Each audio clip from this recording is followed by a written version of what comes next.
It's strange how ordinary moments become burned into your memory when you realize they were the last. That night, Ayana walked out the door just like she had 100 times before. She had this little bounce in her step, the kind you only have when life feels full of possibility. She'd just gotten a job offer at a senior care home, her first real step into the world. She was excited, nervous too, but mostly proud. She told me she and a couple friends were going out to celebrate. Nothing wild, just bowling, and maybe a movie after. Something chill. She even borrowed my car, promised to be back before it got too late, and I didn't press it. Why would I? She was always responsible, always cautious. Honestly, I remember thinking, she's growing up, and I felt good about it. But that's the thing about hindsight. It twists everything. Now I replay it over and over again. How she stood by the door, the way she smiled, the quick goodbye. I didn't hug her.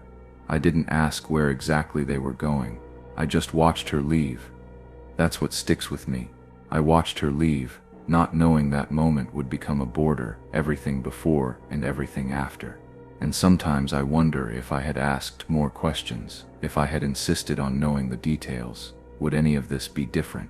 But I didn't. I just let her go. I found out later, way later, that Ayana never went bowling. There wasn't a movie either.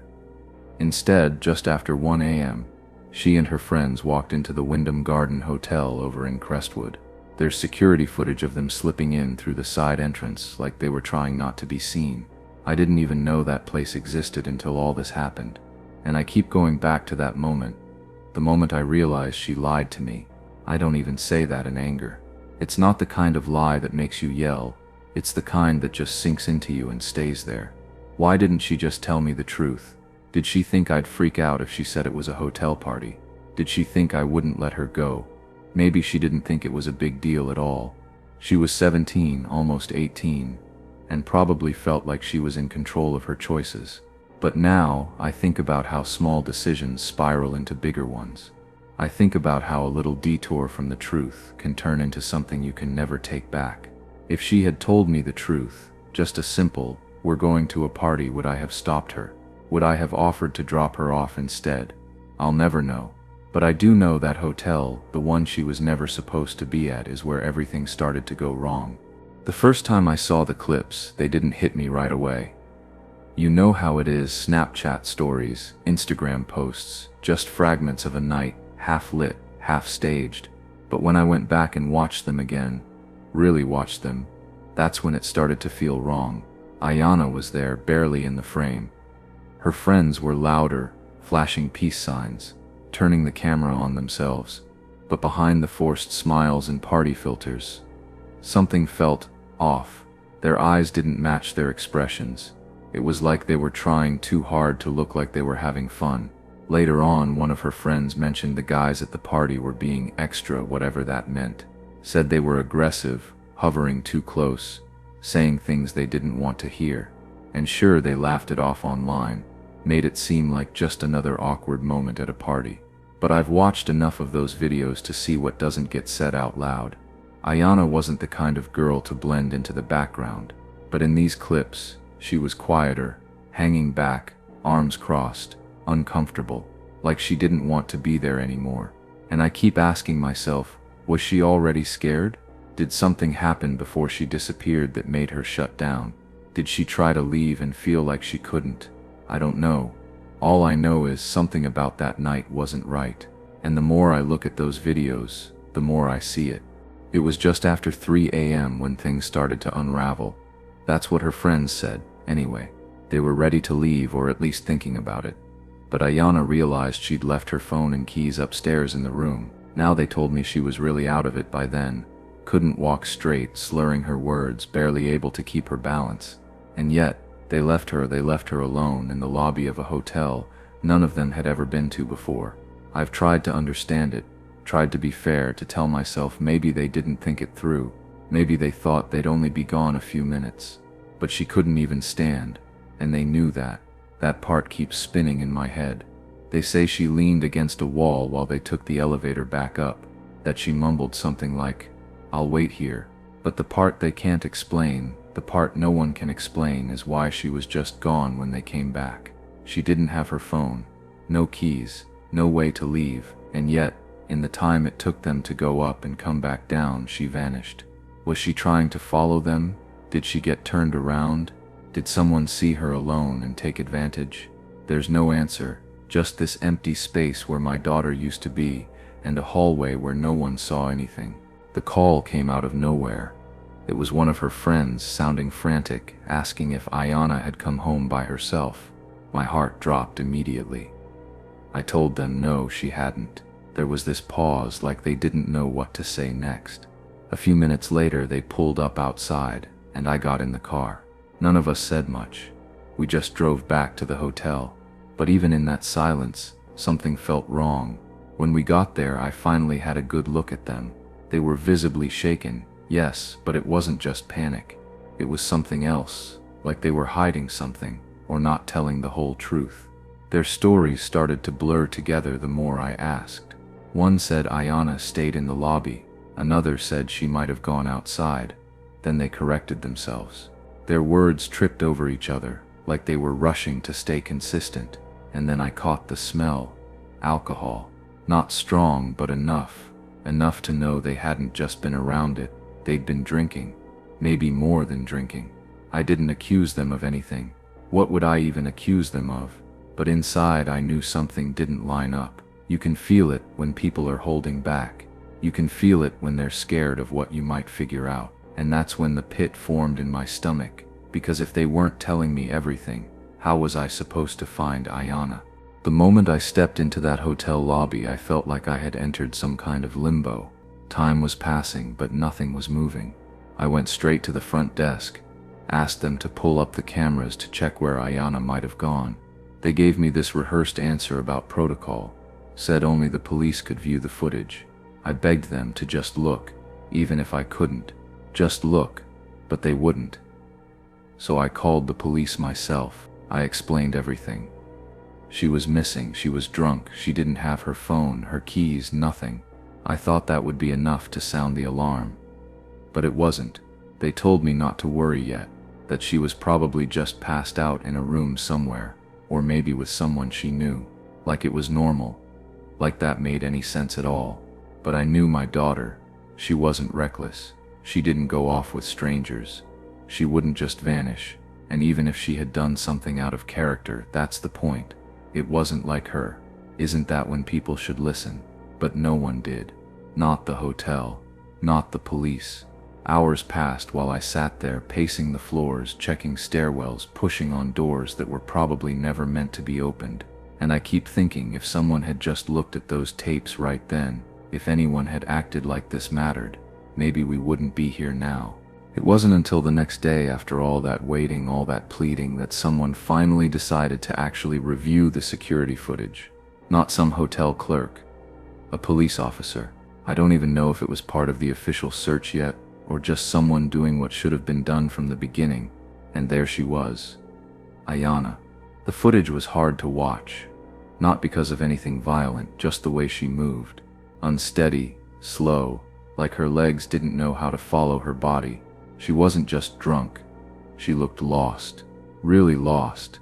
And not just in space and herself. She wandered the halls alone, her arms grazing the walls for balance, her head low like she couldn't keep it up. Room after room, corridor after corridor, but none of them led her anywhere. The strange thing is, she wasn't even in the guest areas anymore. These weren't places regular people were supposed to be: service hallways, storage paths, maintenance zones, dim lights, plain walls, just her and the silence.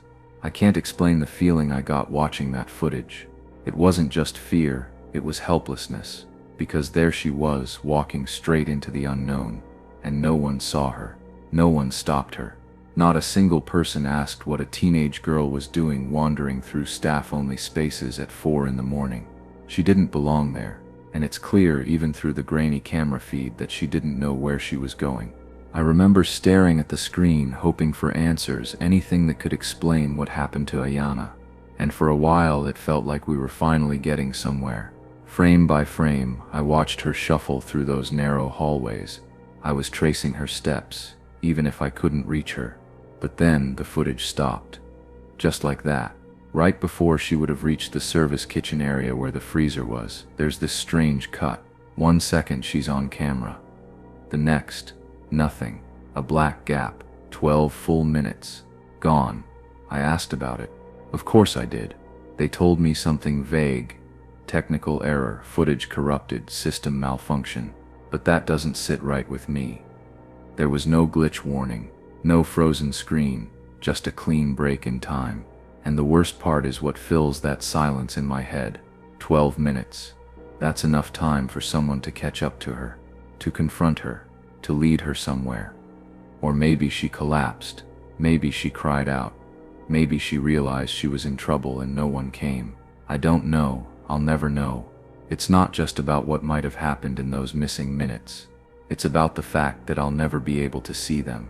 They were erased, intentionally or not. I don't know, but they're gone. And that absence, it plays louder in my mind than anything I did see. Because at least when you see something awful, you know what you're dealing with. But this is just a void.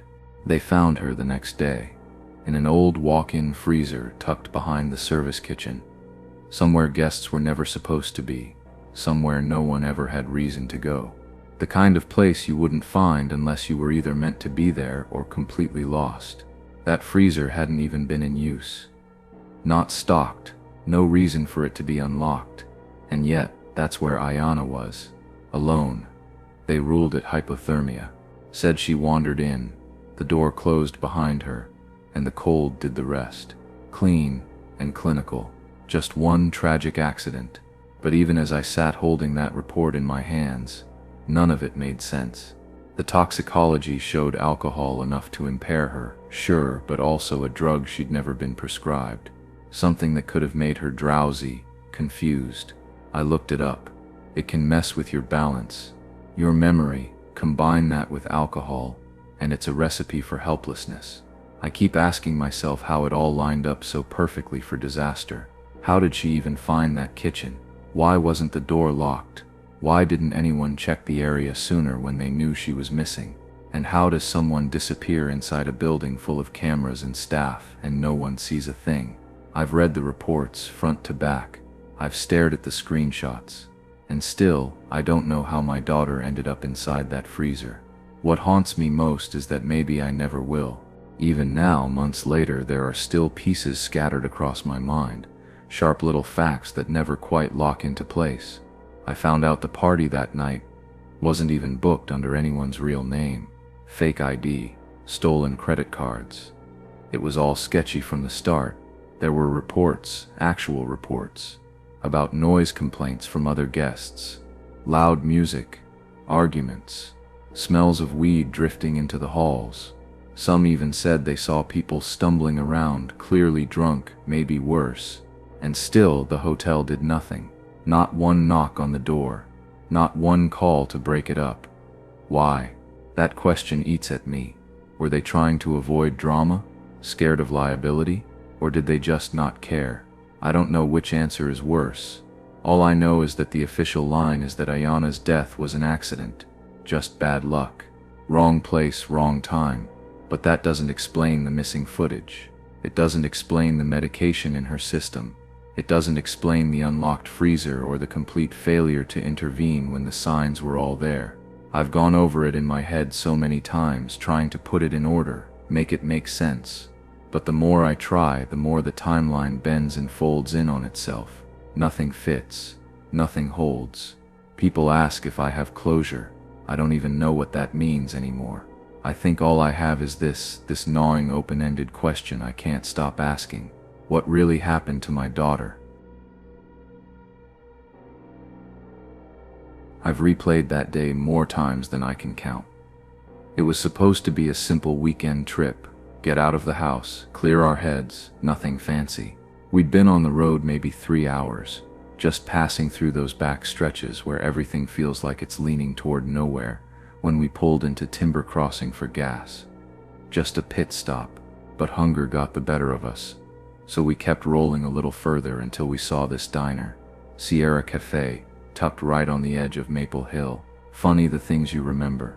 Lila drumming her spoon on the table like she always did when she was restless.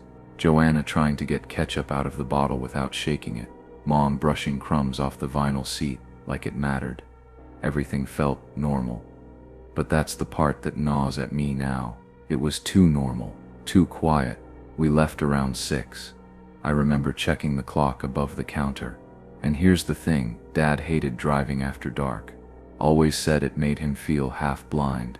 He'd squint, slow down, mutter about the glare. So why didn't we just stay the night somewhere? Why keep driving? I've asked myself that for years. Why the rush? It's strange how one moment, one decision that feels so routine in the moment, becomes this huge, looming question mark later. That was the last time I knew without a doubt where we all were. After that, the trail just evaporated. Monday mornings usually crawl by, but that one hit different from the second I woke up. No missed calls, no updates, nothing. At first, I figured maybe their trip had run long, road delays or a spur-of-the-moment detour. But Dad wasn't the spontaneous type. He was the kind of guy who showed up 15 minutes early, rain or shine, always in pressed slacks and with a thermos in hand. So when his boss called the police to report him missing, that was the first time the air in my lungs felt too heavy. The officers showed up at the house that night. I wasn't there when they went in, but I heard what they found, and it still messes with my head. The lights were off, doors locked, nothing broken, nothing stolen, just incomplete. The sink had a stack of dirty dishes like they hadn't even finished putting things away. The laundry was still spinning when they opened the machine, and Mom's Santa party outfit, she was supposed to wear it to some holiday thing, was folded neatly on the bed, like she was planning to grab it later. It didn't look like people who vanished. It looked like people who stepped out for a bit and forgot to come back. That's what unsettles me the most, honestly, that eerie stillness, like life got interrupted mid-sentence. If they'd planned to leave for good, they wouldn't have left the house that way, and yet, they never came back. You know how sometimes a small detail shows up that should matter, but it just floats away like nobody wants to hold on to it too long. That's how it was with the white Ford. A couple of days after they vanished, this old beat-up sedan turned up near Timber Crossing, not far from the gas station we'd stopped at. Looked like it had been ditched, half hidden off a service road like someone wanted it found, but not too fast. Turns out it was stolen. San Diego plates. No one in town recognized it, which made sense. Timber Crossing isn't exactly a tourist magnet. The weird part? The cops connected it to 2 guys, Alvin York and James Colby. Both of them had rap sheets. Both of them were supposedly just passing through. And yeah, they'd been at the same cafe, not long after us. But after that, nothing. No big manhunt, no interrogation, no mugshots in the paper. It's like the trail just curled in on itself and went cold.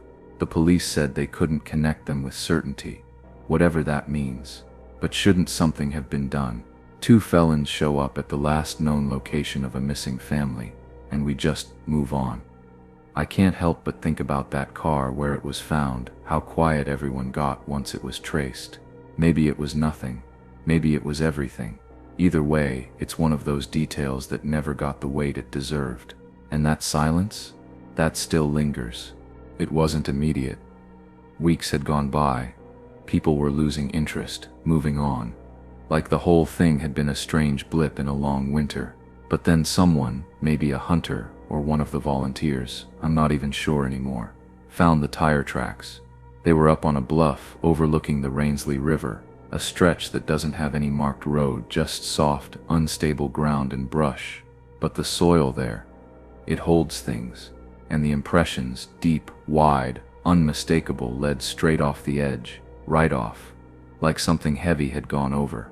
Below that cliff, they found paint, off-white, dull, weather-worn, same kind our station wagon had. No chunks big enough to be definitive, just flakes embedded in the rock, enough to make you feel sick if you looked too long. You'd think that would have been the moment everyone jumped into action. But when someone brought up diving in that part of the river, the higher-ups shut it down immediately. Too dangerous, they said. Currents too unpredictable. But 2 divers, guys who did this stuff for a living, told me later it was doable. Not easy, but not impossible either. So why didn't they go? Why did that lead get dismissed so fast? Sometimes I wonder if the tracks were left on purpose, like a stage set just convincing enough to throw everyone off the trail. Or maybe it was the place. Maybe they're still down there, all this time later, and no one bothered to look. May crept in cold that year. The kind of chill that hangs around even after the sun shows up. I remember waking up to the call. It was early, way too early, and just knowing before they said a word. 2 bodies had been found near the spillway at Crow's Gate Dam, caught up in the driftwood and debris along the north bank. Leila and Joanna. There was no hesitation in the identification. Their jackets, their shoes, even the bracelets they always fought over, it was them. But knowing didn't make it easier. It never does. The worst part was the condition. They said drowning, plain and clean, like it answered something. But it didn't, because someone, one of the lab techs I think, told a friend who told someone else that there were marks on their skulls, small, circular, like bullet wounds. But when the coroner, Dr. Hartley, released the report, there was nothing. No trauma listed, no foul play mentioned, just water in the lungs and some bruising from the current. No press coverage questioned it, no follow-up from the investigators. It all just slipped away, and maybe that tech was mistaken. Maybe the marks were post-mortem, from rocks or debris. I've tried to convince myself of that, but I still don't know who to believe. The report felt too neat, too quick. I'd spent months praying for answers, and when we finally got something back, it only made the questions louder. The river gave them back, but not the truth. It started as a whisper, one of those quiet things passed along in hushed tones, never written down, never confirmed, but always sticking around like a splinter under the skin. I heard it from a guy who knew someone at the morgue, said Dr. Hartley, the medical examiner. The one who signed off on Lila and Joanna's autopsies had been getting phone calls, not just nuisance stuff. Real threats, creepy ones. The voice was described as young, maybe early 20s, male, flat and deliberate. No yelling, no drama, just warnings, telling him not to proceed with identifying any other bodies, not to look deeper, not to ask questions, just leave it alone. And Dr. Hartley, he didn't go public, didn't tell the police, far as I know. But I noticed how he shifted after that. No more interviews, no more speculation, just straight-line reports and fast closures. Cold, efficient, like someone who wanted off the ride as soon as possible. But what haunts me is how none of this ever made it into the file. No record of the calls, no note about any kind of interference. It was as if the threats never happened at all, like the moment someone got scared, the whole thing folded inward. Who was that voice, and how did they know enough to care what was in the reports? I used to think silence meant the case had hit a dead end. Now I wonder if it meant someone was actively steering it off the road. Adrian and I were never close. Growing up, we shared a hallway but not much else. He left for New York not long after high school, and after that the distance just stretched. Calls got shorter, holidays became optional. I always figured he needed space, and honestly, so did the rest of us. There was tension, mostly between him and our parents. They never said it outright, but you could feel it. Adrian didn't fit into their version of what family was supposed to look like. He never talked much about his relationships, but I think they knew. They just didn't know how to deal with it. When the family disappeared, he didn't come back, not even a visit. Said our cousin Elise told him not to, that it would be too chaotic, too much media. But Elise denied ever saying that. And then he missed the memorials. Both of them. Claimed he mixed up the dates. I mean, who does that? He was the sole beneficiary of the estate. It wasn't a fortune or anything, but still thousands of dollars. I remembered hearing about how he got fired from a department store a few years back, caught stealing high-end merchandise. That was the last real thing I'd heard about him before all of this. I don't want to believe he'd do something. I really don't. But the silence, the distance, the way he stayed gone, it all adds weight, and I can't pretend it doesn't cross my mind more than it should. Sometimes, the weirdest parts of this whole thing weren't the disappearances themselves. It was what people didn't do afterward. Like with the revolver, I didn't even hear about it right away. It wasn't in the reports, wasn't on the news. Just a quiet mention, passed between a couple of locals, like a half-forgotten rumor. Some guy out hiking near the timber crossing trailhead found it. Said it was tucked under a flat rock, like someone had gone out of their way to stash it but not bury it. The thing had dried blood on the grip, and there was a spent round still in the chamber. Only one fired, and no animals nearby. No body, just that single heavy silence. The serial number traced back to a theft case from years ago. I didn't want to believe it at first, but yeah, it was from the batch of stuff Adrian had been caught stealing from his old job. It was the same make, same caliber. Somehow, it ended up half buried in the same woods my family had passed through days before they vanished. But instead of processing it, the local cops returned it to the guy who found it, after they cleaned it, like it was a misplaced pocket knife or something. They never marked it as evidence. Didn't even log the serial number in the database. I keep turning that over in my head. Why give back a bloody weapon? Who makes that call, and who benefits from it disappearing? After the initial panic settled, the sightings started rolling in. Helena, Des Moines, Coos Bay, different towns, different states. People swore they saw my family. Sometimes just the girls, sometimes all of them, sometimes just the car. But every time the trail was checked, it went nowhere. No camera footage, no receipts, no names. Just stories, echoes of something already gone. Most of them didn't stick. They felt flimsy, like people trying to insert themselves into something tragic for attention. But one's always stayed with me. It came from a couple passing through Eastvale. They claimed to have seen a cream-colored station wagon. Ours was that same dull off-white parked just beneath the Eastvale Bridge. This was close to dusk. 2 men standing outside the car, talking to someone inside. The couple didn't think much of it at the time. Thought maybe it was just some travelers asking for directions. That detail, the 2 men, is what makes it hard to let go. If the couple was right about the timing, it would have been within hours of when my family disappeared. But no one followed up seriously. It barely made it into the local logs. The couple even started doubting themselves when no one seemed interested. Said maybe it wasn't the same car after all. I don't know, maybe it wasn't. Or maybe that was the last time anyone saw them alive. And if it was, then those men were the last link to whatever happened next. A link no one pulled on. There's a kind of silence that settles after bodies are found. Not relief, not closure, just this heavy stillness, like the air's too dense to breathe properly. We were still caught in that fog when the letter arrived. It came to the Red Bluff precinct in a plain envelope. No return address. Postmarked Spokane. No one knew who sent it, at least officially, but what made it unforgettable were the details. The letter described things about Lila and Joanna's bodies that hadn't been released to the public. Things even I didn't know until much later. The positions they were found in, the condition of their clothes, the exact markings on their skin. Then came the last line. Some cryptic warning, let the rest stay buried. That's what it said, more or less. Like someone was watching from the outside, close enough to know, far enough to stay untouchable. You'd think something like that would spark an investigation of its own, a handwriting analysis, a forensic sweep, but nothing ever came of it. The letter vanished into a drawer or a file cabinet, or maybe even the trash. Officially, no one knew who sent it, but that's the thing I can't shake. Maybe they did know. Maybe it came from someone too close, too protected. Maybe it was never meant to be solved, or maybe it was just a cruel joke by someone who knew exactly how to twist the knife. Either way, that letter shouldn't exist, and yet it does.